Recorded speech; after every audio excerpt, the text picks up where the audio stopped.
बिलाल सुन, अगर कल tech company का स्टॉक जो है 20% गिर जाए, यानी कि लेट्स सपोज मार्केट जो है वो क्रैश हो जाए और वो $100 से $80 पर आ जाए, तो मैं सोच रहा हूँ हम 500 शेयर जो है ना वो खरीद लेंगे और फिर अगले दिन बैंक सेक्टर का स्टॉक 15% उठ जाए तो इंडेक्स पर मेरे दोस्त +5 पॉइंट्स निफ्टी हमारा पहुंच जाएगा। बस हमारा पोर्टफोलियो 10% बढ़ जाएगा दोस्त, मैं बता रहा हूं तुझे। और नहीं यार, ना 15-20% ना भाई ना, ये काफी नहीं है।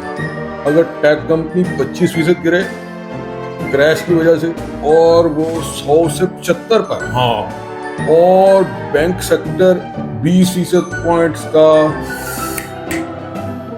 45 का गैप उठे तो हमारा हो जाएगा। फिर अगले हफ्ते ऑयल कंपनियां 10% डाउन हो तो हम शेयर्स सेल करके 50,000 का प्रॉफिट ले लेंगे भाई, अमीर बन जाएंगे, मैं तुझे बता रहा हूं। तू बस कर।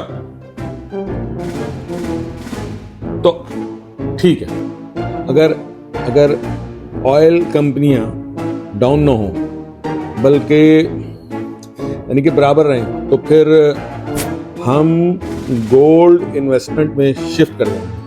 हाँ, अगर गोल्ड 5% उठे तो हमारा टोटल रिटर्न 30%। फिर अगर क्रिप्टो मार्केट क्रैश ना करे तो बल्कि 8% ही बस ऊपर हो जाए ना, तो हम 100,000 का प्रॉफिट लेकर जाएंगे भाई, निकल जाएंगे इधर से, मैं तुझे बता रहा हूँ। और ना भाई ना, अगर क्रिप्टो क्रैश हो तो फिर हमारे स्टॉक से जो है 12% उठ जाएंगे मेरे दोस्त, प्रॉफिट 150,000। फिर पूरा प्लान काम कर जाएगा भाईजान, हमारा अकाउंट जगमगाएगा यार, जगमगाएगा और पूरे वर्ल्ड में। हाँ, अबे क्या तू कोई पाकिस्तानी क्रिकेट टीम है जो जमा तफरीक से जो है वो सेमीफाइनल में पहुंच जाएगा और खुद कुछ नहीं करो और दूसरों की हार जीत पर जो है ना तवक्को लगाओ? ना भाई ना।